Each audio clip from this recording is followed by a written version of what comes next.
Teaching has always been a tougher gig than most people realize. There's long nights grading papers, keeping kids focused, calming upset parents, and not making a ton of money, to say the least. Yes, doing this day after day can start to make the classroom feel like a prison. Well, based on a new book written by the teacher who's joining us now, that ain't nothing. Her classroom was in a school called Island Academy, and that island was Rikers Island. Activist, performer, and author of a memoir called All Day, Liza Jessie Peterson is here to tell us about that year in a real prison.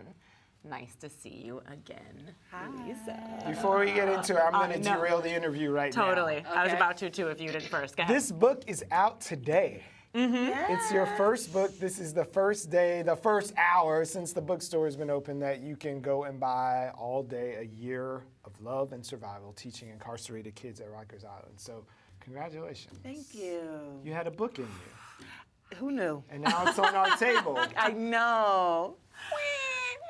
So what made New you little just baby. start? Like, how did you start this process of writing the book? You know, it was an interesting journey. I've been working at Rikers Island for about 18, 19 years in different capacities. As a teaching artist, I was a reentry specialist, so I was always working with the same population of incarcerated adolescent boys and girls, but again, like I said, in different capacities over the years. And there was one year I was asked to be a substitute teacher for a year to fill in for a teacher who couldn't get some, and she was on leave, and so I was like the permanent teacher in that classroom.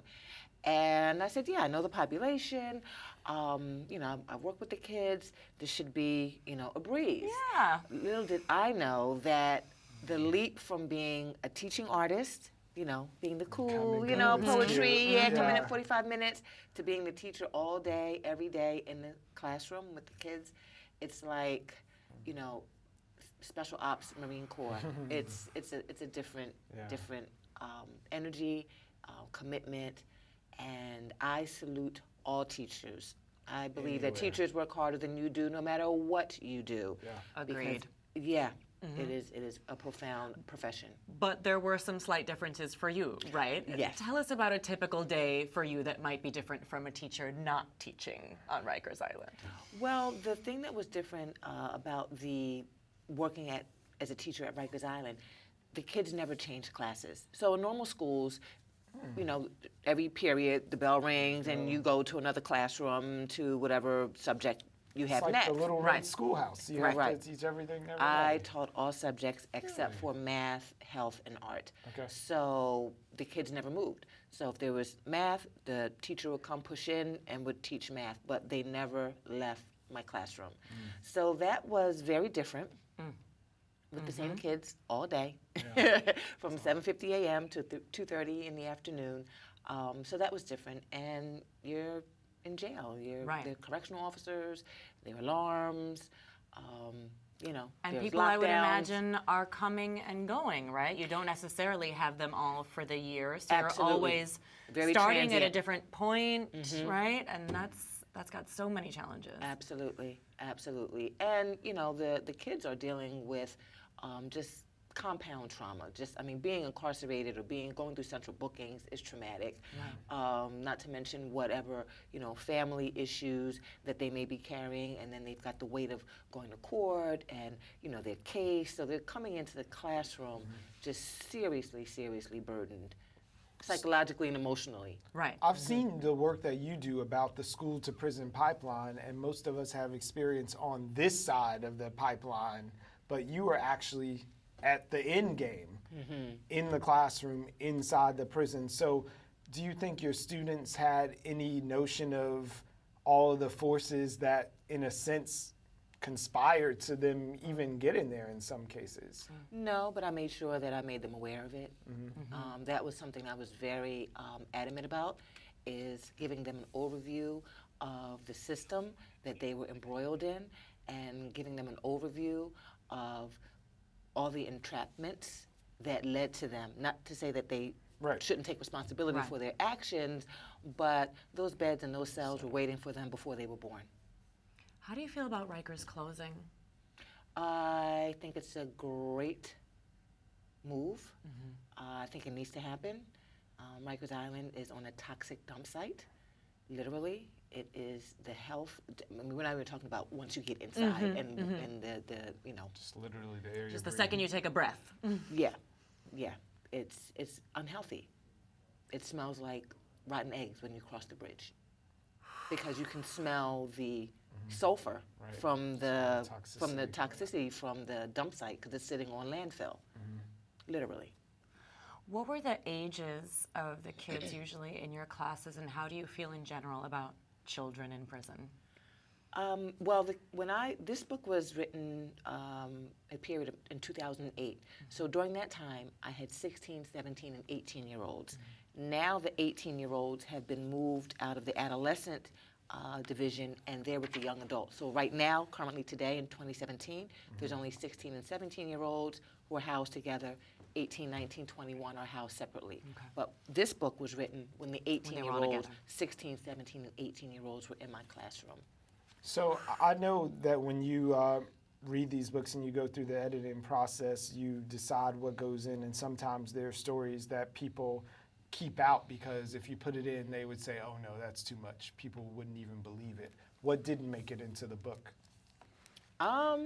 Pretty much, pretty much everything made it into the book, you know. And I'll tell you, when I was teaching, during the time that this book takes place in 2008, I wasn't writing the book. I didn't even think that there was a book. I was just in the trenches, teaching and trying to plant seeds of awareness and consciousness and enlightenment to my students, and all I could do was come home and kind of download what happened. Right. So I was writing in my journal, not thinking anything creative, and 2 years later, 2011, I picked up my journal by happenstance and just flipped through it, and I got to one of the pages where the download was from one of my days teaching at Rikers, and it made me laugh, and I kept turning the page, and I laughed again. I said, oh, I remember when he said this. Oh my God, he's so crazy.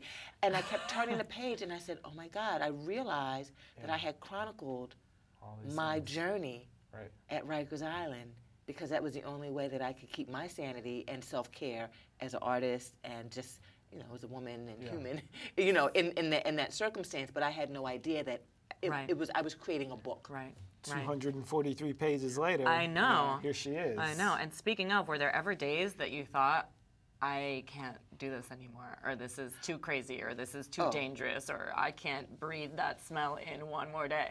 Right. Yes. All the time. I literally prayed myself out of bed. Yeah.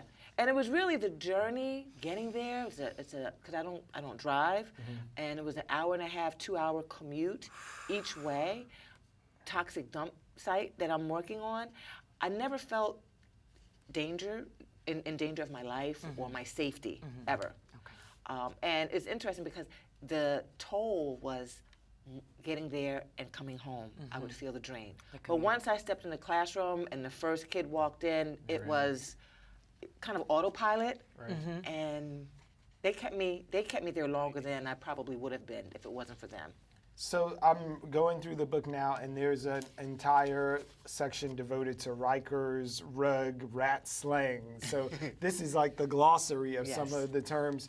What do you know about being in Rikers in your capacity as a teacher that you wish people on the outside who have these ideas and we talk about it and shut it down or keep it open, what do you wish we knew, since you were so steeped in the culture here, to even know the slang?